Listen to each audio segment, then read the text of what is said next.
Try to remember the Zoom password. It's the same one we've used for 2 years, and for some reason I'm getting a brain cramp. 586-587-651, right? You got it. I look at mine every time. There's too many. Right. All right, so we are open and available to the public. So is anybody in here? Am I announcing to the world that, oh, there's 9 people. Okay, so we were in executive session starting at 9:30 with the prosecutor. That ended 3 minutes ago, and we've been trying to get Zoom up. So we will resume our morning work session in 3 minutes when the next update, or if my seatmates have anything to discuss, we are open for that as well.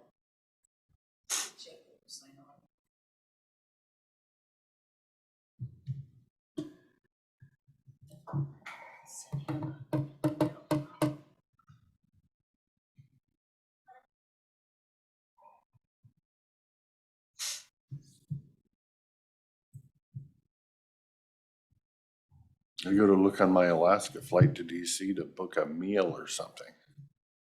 And I don't know, it's like $847 for a Lunchable.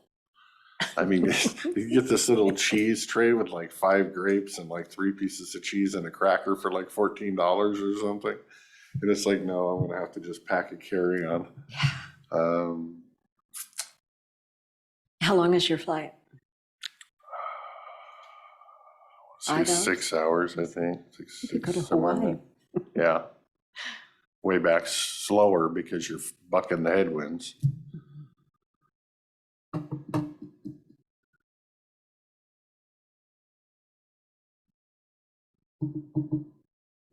Jake is on. Huh? I won't be on next week, just so you know. I'll be in the Capitol building. I won't be trying to Zoom.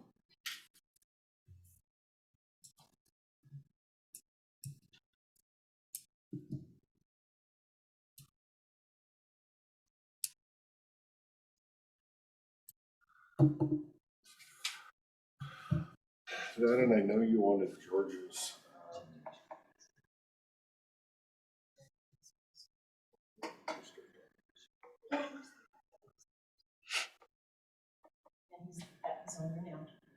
So I know you wanted George's review, but I just wrote the one before that like 3 weeks before. So it's like, how do you write up a new one 3 weeks later? Ditto. I'm feeling like just copy that one, put it over there as well. And It's just the way by the time we got all the comments in, they was away. I was slow on the first one, so I didn't realize they were every 3 months. They're in enough 3 months to There's change Jake. stuff.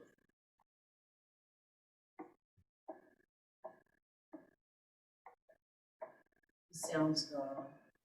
Good morning. Morning. There he is.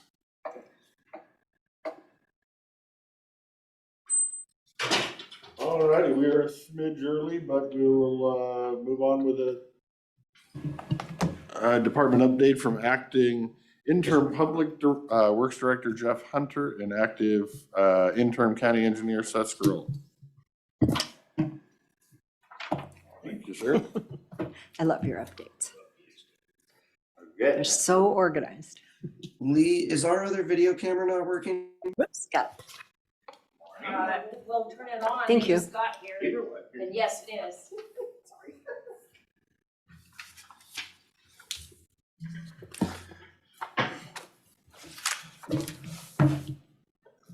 I felt like taking this to DC with me to read it, but I was afraid it would put my suitcase over the weight limit. Might put you to sleep too. That part would be okay. Go ahead, gentlemen, whenever you're ready. Okay, we handed out the standards. It's gonna, like we've talked, it's gonna be an ongoing thing. These are the latest. From now on, we won't redo the standards. What we'll do is as we fill in pages, we'll have them trade them out. It's kind of a manual type of thing. So if we still plan on adding some easement language. And that's not in here yet. And so that would be added. We will send it to the committee so the committee's kept up to speed. Are you going to, I guess I would say, mark new pages or changes? Yes. So that if I read this, I don't have to reread the whole document, I can only reread changes? What we'll do is send you just the page. Okay. And say, replace this page with that page until you get, so that way you're kept abreast. Okay. You don't have to read the Okay. whole document. Okay, to get to the consent agenda, we have a few items on your consent agenda. Retainage bond between Klickitat County and Kirby Nagelout Construction. That's for this building. What it is, it's for one of their subcontractors. Subcontractors are allowed to bond for their portion of the retainage. This is not the general's portion. This is the sub's portion. And therefore, once they submit a bond, which is what this is, and it's executed by the board, then the county can cut Kirby Nagelhout a check for that portion of the retainage. It's not for the whole portion, just that one portion that the sub is. It's, we have no say in that. I mean, we could disagree with the retainage bond, but other than that, it's, they can do that. Item 3, ordinance in the matter of allowing Klickitat County. This is the ordinance for the fee waiver that we've talked about. Concurrence to award the contract and contract bond to Stripe Right Incorporated for a total of $585,638. And notice to vendors to schedule a bid opening for March 7th, 2023 for the purchase of liquid asphalt for our 2023 chip sealing contract. I'll turn it over to Seth. Construction group is still doing their annual visual pavement ratings, and they're in the Glenwood area this week. We had some damage from an accident on the new guardrail on Courtney Road, and we're working with the contractor to get that repaired and also looking up insurance information so we can hopefully get reimbursed for that damage. You know me well. They're waiting for that accident report to come, so hopefully we have that information. Let's see, on road design, the new things we have going on, the concurrence to award, as Jeff said, is on the consent agenda for the annual striping. The 2 safety projects in the Rock Creek Bridge are in WashDOT's hands, still waiting approval to go to add. Notice to vendors, as he said, for the road oil, we're getting the contract documents put together for that so it can go out to add next week. 3 of our consultant contracts are going to be extended this year so they can complete current work. That'll be one of our geotech, structural, and archaeology. Though 2 of those supplements will be on the agenda next week for your approval. And proposals for the remaining on-call consultant agreements are due this week, and selections will be made.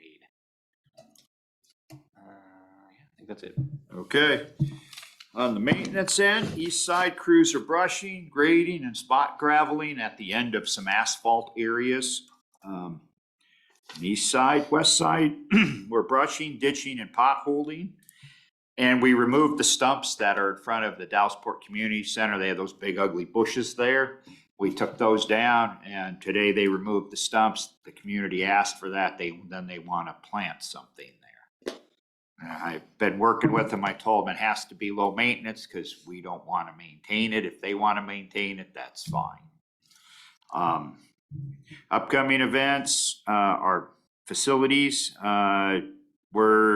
contract was supposed to be here this week. They called off. They're supposed to be here next week now to finish the punch list items. Jail roof replace. We're working on the design for the jail roof replacement project. With any big industrial layered roof like what's on the jail or on the courthouse, you basically have 2 windows. You either do it before the school's let out, or you do it after the school's let out, or after the schools go back to work or go back to school. So therefore, we're not going to make the timing in the spring. There's just no possible way. And you're actually pushing it. They would like to start roofing as soon as they can. We tried that with the courthouse roof. didn't pay out, didn't work well for us. So we learned that bid will go out. The bid will go out soon, but the work will actually take place in the fall when the contractor's schedules open up. Because we compete with all the major roofing contractors that do these type of roofs, do all school roofs too. And their window is pretty booked from what we've talked to them for this summertime, which is the optimum time to do it. So we'll go in the fall after that. So we're working on the design to go out to bid very shortly, but with a construction window of the fall. Should be some savings there by doing that. I said Super Courthouse remodel, but Superior Courthouse, we're working on the design. This project will be grant funded once legislature approves the budget, state legislature. Waterline project, like we talked, is still scheduled to start on the 27th. Juvenile, we're working through. Courthouse break room conference cabinets have been installed, waiting now for the countertops.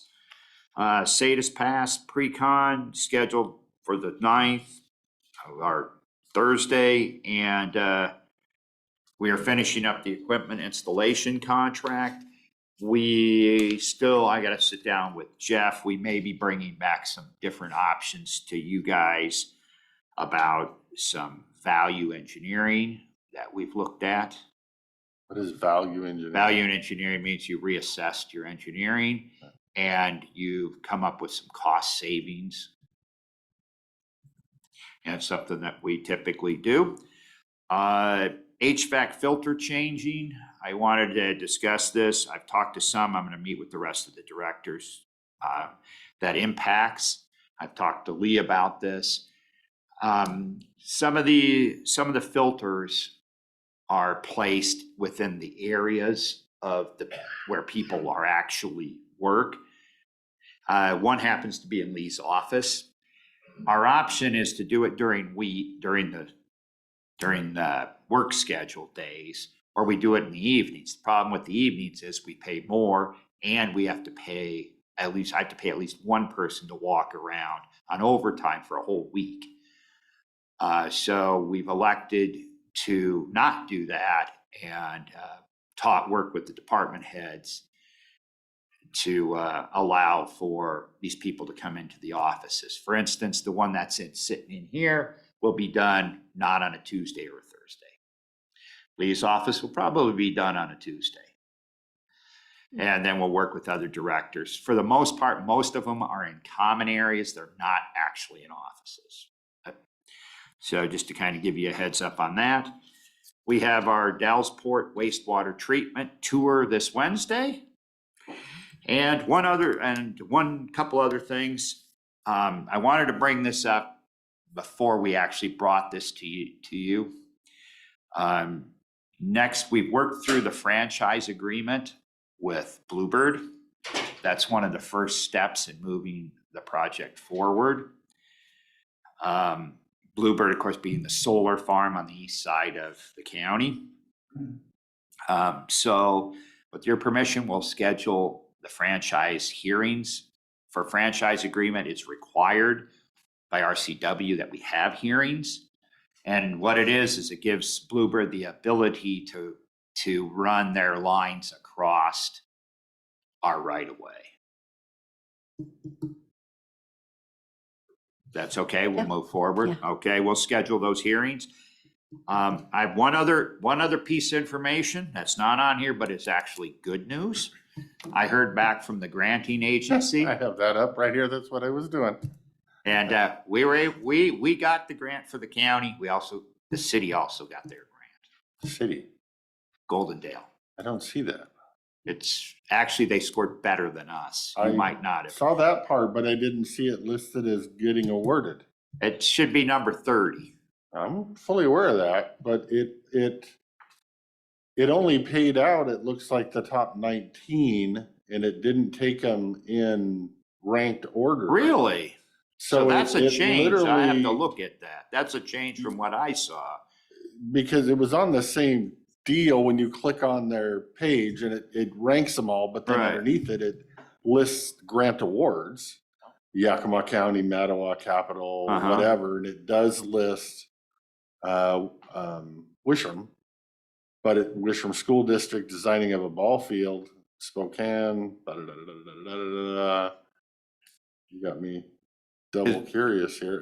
There's no Goldendale in the award. It looks like they awarded a 19. I have to, then they didn't award to us. I'll have to look at that because what they told me is they awarded the first 70 out of what they had. But I could be hope wrong. you're right, I hope I'm right too. So, because it looks let like me- Wishram got it and Goldendale didn't, so. well, yeah, I didn't write anything for Wishram though. That's the school district. Yeah. So I don't know. I know they scored higher than us. I was a little irritated with that since I did both of them. But the reason they scored higher than us is because the Goldendale hasn't received one of those grants in a long period of time, and we've just had one not too long ago. We've had quite a few of them. But I'll double check that, and I'll actually call Leah to make sure. Yeah, double check before I speak. Yeah, I better Hopefully- double check too, because I looked at it a couple times to make sure, but I'll double check and again, verify that, and I'll let you know. See, now you got me all scrolling for what ranking Wishram had. Because Goldendale's ranked number 30. Correct. I And just we forget. were ranked number 60 again, a little Really? disappointed. Yeah, that's because there's a possible 20-some points. We lost 4 because we've received grants. Do they have 60 as Toledo? Oh, sorry. Klickitat County Comprehensive Parks and Recreation is 61. Okay, 61. You are correct. I knew it was in that ballpark. And I know they rank based on how you got one, have you not got one, how many people in your area, do you already have parks? Yes. Do you have a park plan? Do you not have a park plan? Are you poor and impoverished? Are you not poor and impoverished? Yes, a lot of different type of rankings. A lot of cute and fuzzy feelings involved in the ranking. Yes, very good way to place that. Okay. Yeah, well, I hope I'm wrong and I hope Goldendale got it, but from what I'm seeing, they didn't. Okay, I'll double check because I thought we had both, but I'll talk to Leah, who I Yeah, know. double check for me Before we get excited. before I speak that we didn't and then did, and then look like an idiot, which I do a pretty good job of on a regular day basis. Anyway, I don't so want to help you out by saying we got them and then we did. That might even That be would be worse. Yeah. Yes, that would be worse. But no, I'll probably have a time at the next city council meeting, Okay. talk about other issues. So I do need to give them an update on that one. Okay. Okay, good. That's all we have, I think. Hey, by the way, congratulations, Wishram, and your ball fields. Sorry to steal your thunder there. That actually wasn't mine, so I was actually talking about something I might be wrong about. So I was thinking we got it and Goldendale got it because that's how I read it. But I will reread it. We got it for the park planning grant? Yes, Oh. I will check with Leah though and verify that. The only thing I see on there is Wishram. Okay.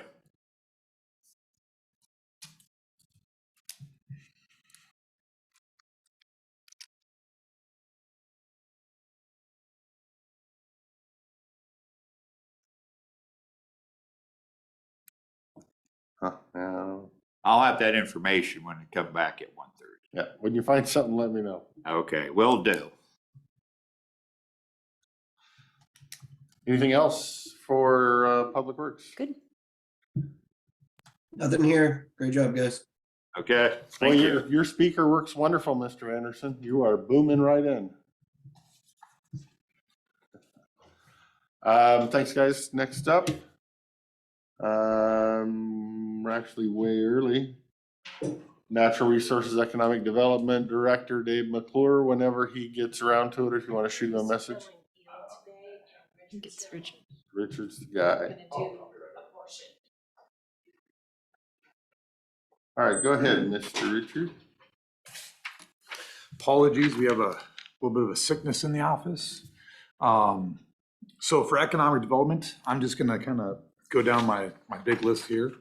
The first thing is we have a couple of grants that are gonna be coming out next month. We'll have more information to follow on that. Commissioner Anderson should be familiar with this. It is the one's a disaster grant program that Commerce is going to be doing. And then they're also going to be doing another round of COVID relief for hotels and restaurants. They're looking at the ADO for the county to administer this. And so this was quite the considerable lift when we had done it previously during the COVID pandemic. So if I'm not mistaken, our chambers are already advertising when it's going to be opening up and everything next month for the hotels and restaurants for the COVID relief. And then moving on, speaking of disaster grant programs, the federal EDA funding, for every area that the president declared a natural disaster, which includes Klickitat counties for severe winter storms, declaration number 4593, that does make us available for some funding opportunities. However, the notice of funding availability has not come out yet. That's going to be coming out next month as well, from my understanding. I've been in partnership and in communication with MCED on this, as well as Laura out of MCED on what this might look like, what the parameters are, and everything else. So, and then for some other things that we're partnering with MCED on is we're still in a holding pattern for the Brownsfield program with the Department of Ecology on what community planning efforts might look like within the county and the region as a whole. We're involved with them in regards to attainable housing. And then they've also got a regional innovation hub leadership roundtable that I'll be participating on. Our first meeting is going to be March 1st, or at least my next meeting with them is going to be on March 1st. And we're going to see what that's going to look like also from a region-wide area. And this is spawned off the Business Oregon program. So they're trying to make it larger, if that makes sense. In regards to our federal EDA grant with the community, with our Columbia Gorge Regional Airport, I've been in contact with Senator Murray's office, and their office told us that a link is going to be coming out later this week in regards to putting in an earmark request. And so the second that goes live, we're going to be putting in for that. And they've also offered assistance as far as walking us through the process on exactly how to do everything correctly. So it's been really, really great. And then just a couple of weeks ago, the federal EDA has approved our cultural resources section 106. So that's good. So we can move forward. We've gone through the whole environmental review on that. And then moving forward, Klickitat Mill Site, we have a February 27th meeting with Commissioner Zoller to do a walkthrough of the Klickitat Mill Site. And then on March 6th, the following week, with both Commissioner Christopher and Commissioner Anderson, separated. One's at, I think, 9, one's at 10, or 10 and 11. I've got it on my calendar, but. Good, send it to me so I can get it on my calendar. All right, sounds good. And then so moving forward with that, I attended a meeting in regards to the Small Business Innovation Fund grant request that we did. One was for Goldendale, one was for the regional airport. The best I can say from what I had indicated to everyone last time I was up here was I attended the meeting, a lot of gripes, a lot of concerns on how that was graded. It was kind of done not very openly, if that makes sense, in regards to their grading criteria. There's a lot of, so there's a lot of gripes across the state, but, in Commerce's defense, they had like 10 times the amount of funds, 10 times the amount of applicants that they had funds. So they went through everything. But speaking of that, the Goldendale Chamber of Commerce is moving forward with the Business Accelerator Program, and the city of Goldendale is still moving forward with that incubator space. And they're still looking to have that done by June 1st. So, and then so workforce development, I've hit a couple of snags on this one. I'm not gonna lie, I had two very large programs that I was in the midst of planning, and there's a little bit of I guess a mistake on my part as far as what those timelines would look like. So instead of it being like our past upskill backfill program, where it was like over a year long, going through the program and guidelines, it was indicated that we had months to do this, and it turns out we had 3 months. So we go from a very large program to just a 3-month program that I have to deliver the services on. So I'm still working with our companies on the west end for one of the workforce development projects. And we're still going to be targeting about 40 to 50 employees altogether within those 3 months, as well as hiring new people. But that changes some of the parameters. So my deadline for that is going to be February 28th, which is right around the corner as far as putting that in. So we will see how that works. And that's going to be through the job skills program. And that's administered by the colleges specifically. Moving forward, we saw the income to worker training dollars that we're going to be putting in for. We still have a little bit more time on that one till about March, and I'm still working with the company on the west end to put in for that. There's not as much dollars with that. That's administered through the South Central Workforce Development Council out of Yakima.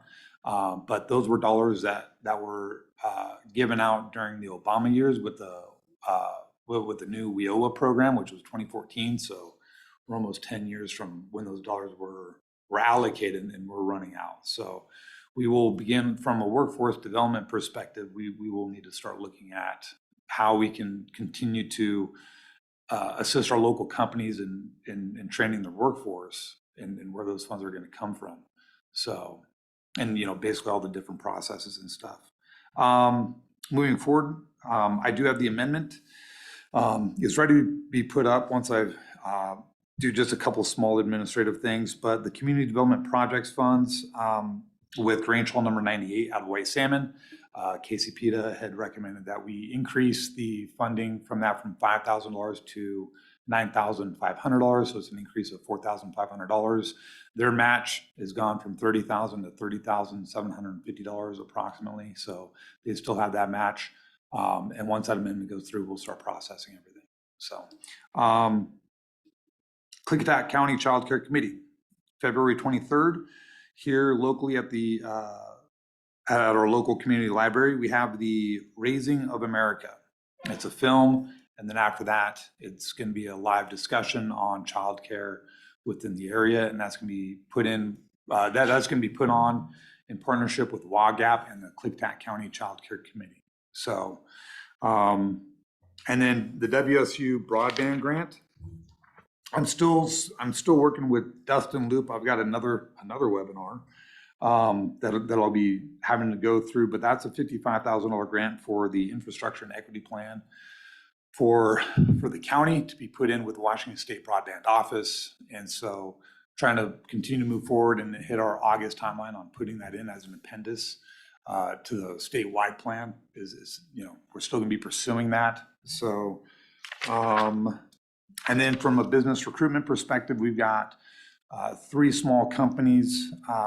We've spoke with the port a little bit about these companies. One's a small ag company, one's kind of an architectural company, and then the other one's a boutique beverage company.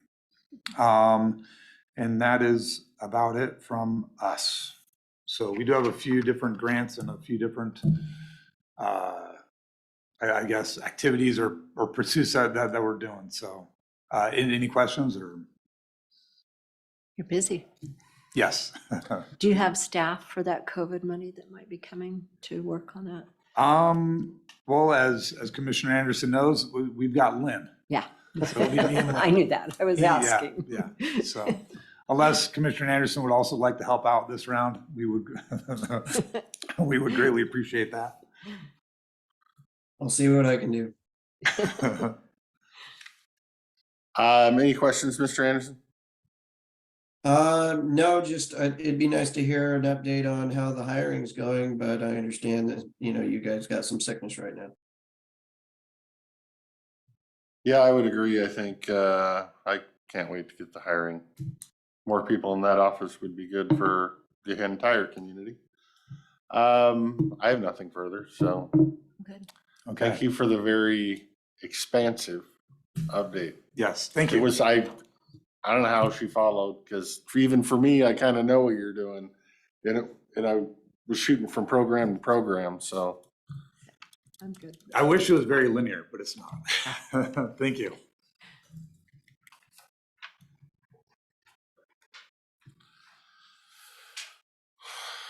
All right, moving right along way early.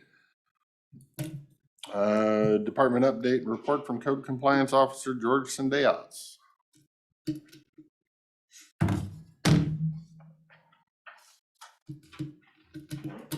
morning. Thank you. You too.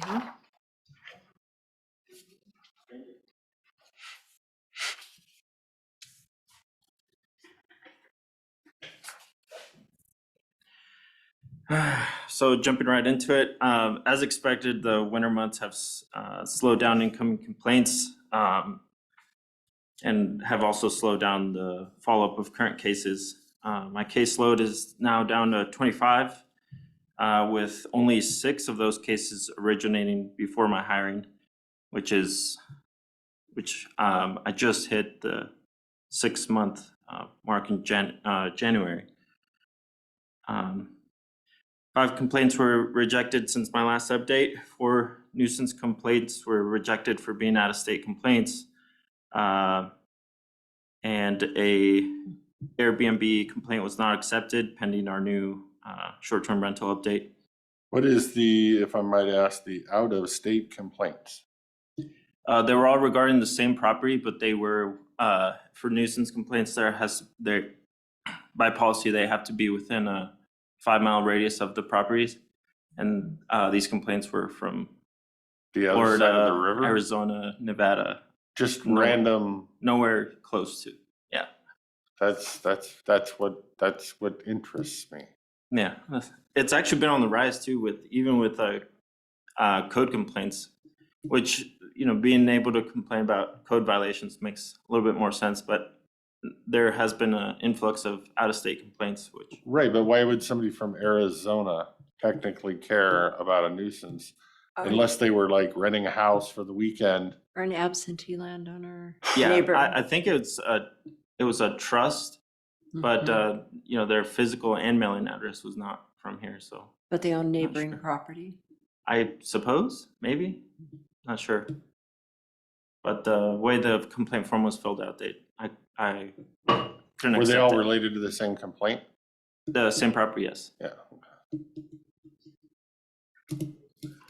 What was it? It's just about trash and junkiness. See, this really piqued my, we got way extra time here, so. It was yeah, mainly trash and just trailers parked on the property. What part of the county? This side, middle, that side, this side? Yeah. Okay. Number 4 and Oh, way out there. yeah. Okay. Okay. On December 13, 2023, my department vehicle broke down on SR 14. I included it in this update because I finally got the invoice. It cost my department $764.54 to have Bob's towing tow me back into Goldendale.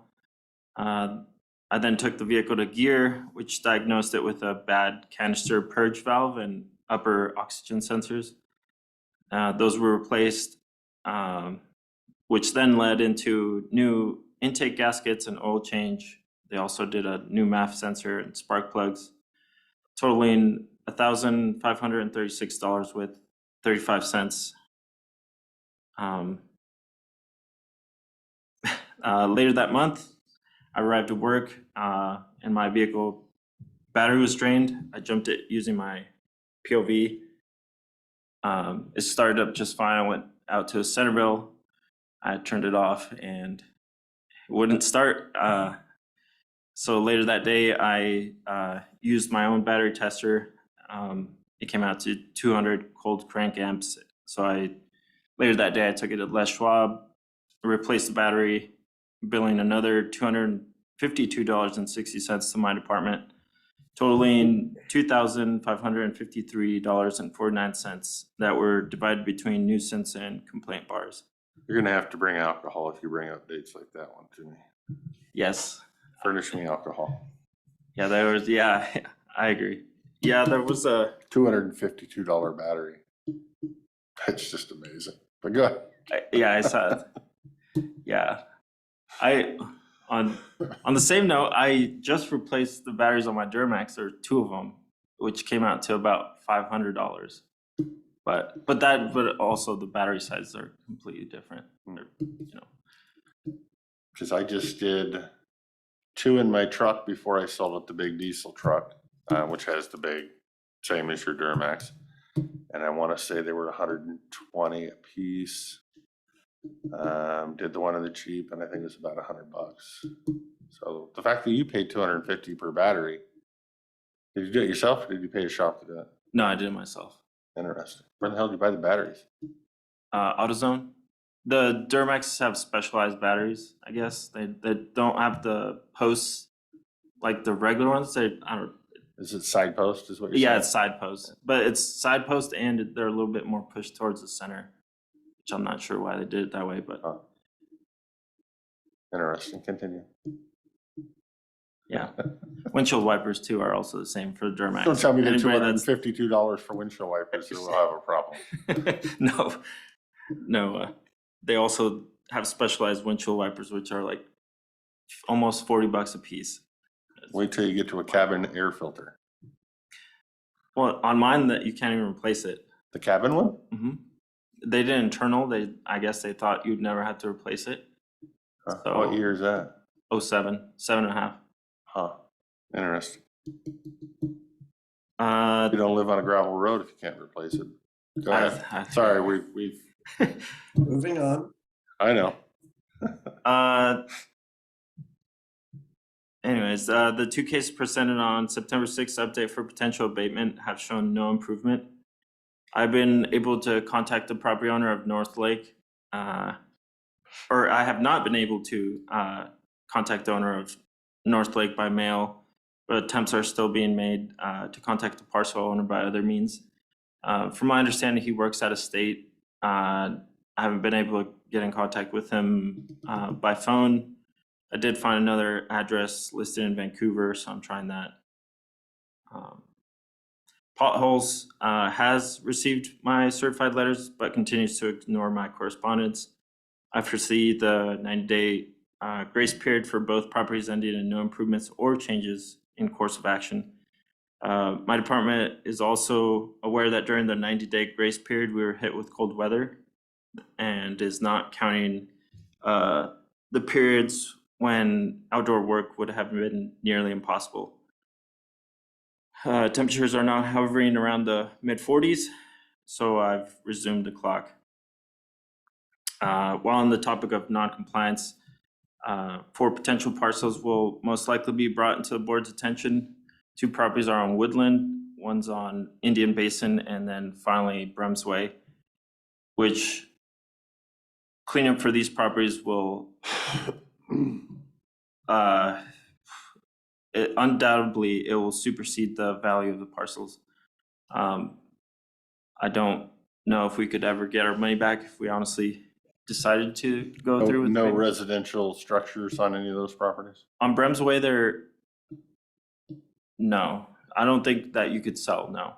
So it's just the parcel and the cleanup would probably. Yes, I would say, is anybody living in any of these properties now? Yes, they're all occupied. I'm not sure if you could, well, the homes are, yeah.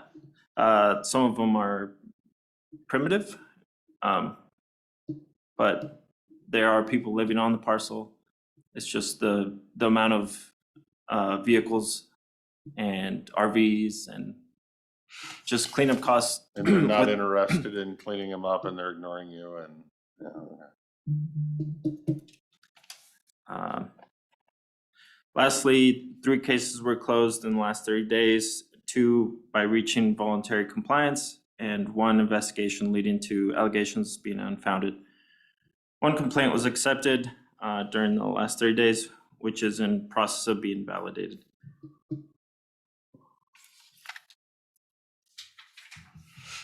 okay. Commissioner Zoller, do you have any questions? I do not.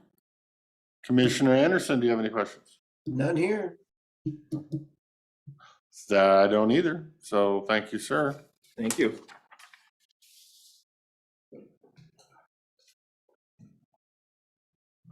What is your county vehicle, by the way? Do you know the year and the make and the model? Any? It's a 2012 Ford Escape. Got it. Yeah. She's been reliable up until then. Thank you. Thank you.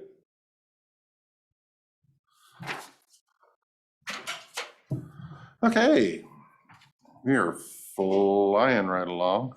We are way early. It's a whopping 10:30. Do either of my seatmates have board pending? Commissioner Zolder did want to, at some point today, go into executive so we can have open discussions about potential contract amendments and whatnot. So whether we do that now or you want to do that in the afternoon, I'm open. Well, since we have time, why don't we do what we can with board pending and then do executive session after that? Would be my preference, because I'm gonna have to get over to the State House. So the sooner we can get done, the better I'm set this afternoon. Yep. Okay.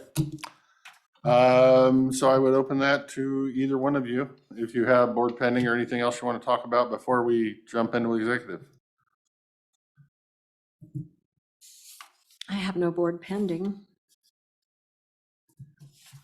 The only thing that came up was there was a bill that was dropped. Down just a smidge. Sorry, there was a bill that was dropped regarding renewable energy projects, wind projects, and solar projects that would change it from an assessment like how we've done it in the past, you know, where we assess values, to a per megawatt that they pay per month, or I guess they pay it per year, but it would be an excise tax. Has either of you had a chance to review that? No. I have not. Do you have a number? Working on it right now. Okay.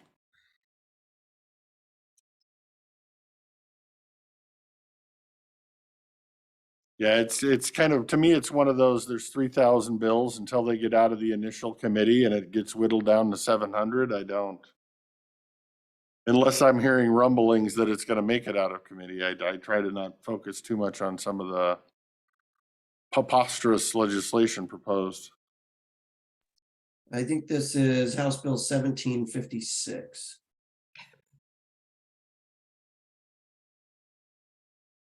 I'd say it's definitely worth looking into. I just recently started running some numbers. The reason I wanted to bring it up is I thought it would be a great idea if Lynn would be willing to run some numbers on what she thinks, you know, what people would be expected to pay. She might have to work with Billy on that, but it's definitely, if this is the direction they're wanting to go, there's quite a few sponsors of this bill that already had a hearing yesterday morning. For some reason, TBW was down, so I couldn't watch it. Interesting. And will you ask Jen about those numbers, Jake? I want to talk to you guys first, and I mean, I don't want to direct her to do anything if we're not all on the same page. Like, this is a direction that we could be interested in either supporting or being very concerned about. Yeah, well, I appreciate that. So we don't overbog staff with something. And I always, My biggest concern would be investing a bunch of staff time on a bill that may or may not have any legs.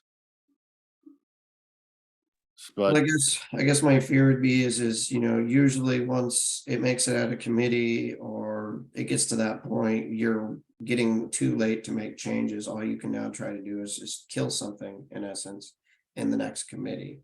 And so if they're actually having hearings on it, it's concerning to me, because I'm afraid that, you know, they're going to give away quite a bit. and I think they could do, between Billy and Jen, they could do a quick oversight, not dig totally into it, but give us some numbers to work with. I don't like to comment on things if I don't have numbers. And I don't like to testify on something if I don't have the numbers. Right. So I would be in favor of asking for a little bit of their time.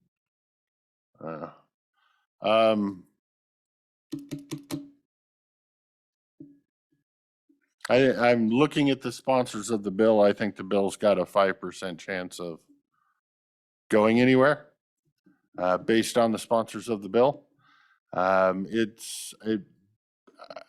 I would guess this is a negotiation strategy to try to get something else on a different piece of legislation. And this one is being tossed out there as a tool. But if the board wants to look at financially, the impacts, I'm not gonna hold you back at all. I would just say I'm not glaringly concerned with it. Yeah, I mean, I don't know if during lunch or something you guys would like to read it and we could have a discussion this afternoon. It definitely flips everything on its head on terms of, how things have been done in the past. Right, but I guess the people proposing the bill are not in the majority. They do not live on Puget Sound. And they do not have the support of the green energy lobbyists who control the legislature at this point. So that's why I'm saying I really don't think there's going to be any legs behind it. But yeah, no, I'll read it and have more information back.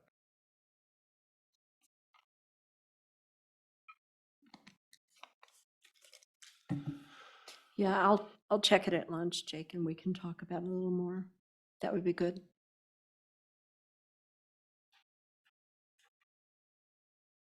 Yeah, because I just opened it and I'll sit here in the next 10 minutes and read it if I don't.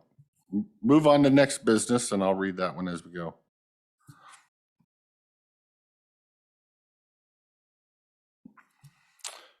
Anything else board pending from either one of you that you can think of at this point? What do you have, Commissioner Christopher? I don't know that I have a whole lot of anything.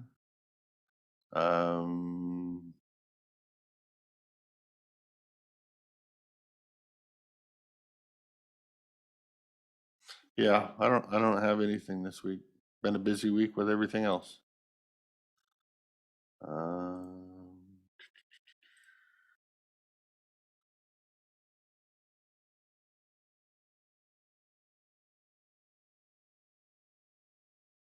No, only thing I had was the RCO grants that we kind of talked about earlier.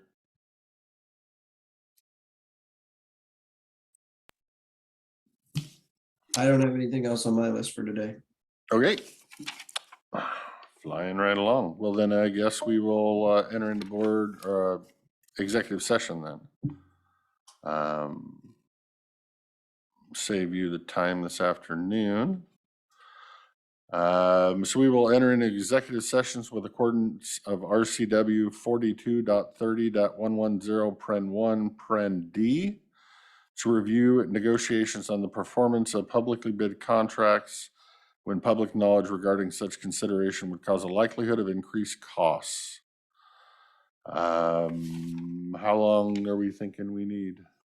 I have probably 4 questions, so not long, 5 minutes, 10 minutes. I think we never go 5 minutes or Do 10 minutes. 15. I think we better just do 15. Okay. Because the little 5-minute extensions are. Yes. Can we call Commissioner Anderson, because general policy is to close it down. We can, but it would need to be from the county phone over there, if we can. Yep.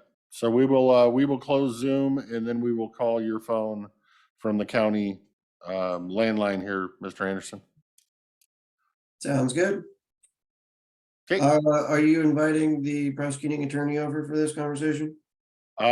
He's always invited, but no. I mean, he hasn't been invited this because we didn't know we were having it at exactly this time. It's just a Q&A. I believe Ms. Zoller has questions. If for some reason they can't be answered by us, she can always have a conversation with the prosecutor to get answers that are of a legal opinion type of a question. And I did talk to him last week about some of the content of this, and he approved some of the work that I asked for. And the other 2 questions I have are, he would know those anyhow. They're nothing outside the norm. It's just something for my knowledge. Okay. Catching up. Let's enter into an So I executive. think we're just dealing with inner workings of discussions and how things work and potential policy decisions. We're not necessarily, I don't know that she's necessarily seeking legal advice. No. And if we get to that stage, we will fill out a document as requested by the prosecutor to seek legal advice. I have to remind the board it's not appropriate to have policy discussions in exec. It's not appropriate to have what? Policy discussions in executive. Yeah. Well, this is pertaining to what we're going to be doing with a Just contract. going on what you said, Chair, that you guys were going to have policy discussions in executive, and that would be prohibited. Okay, well, thank you, sir.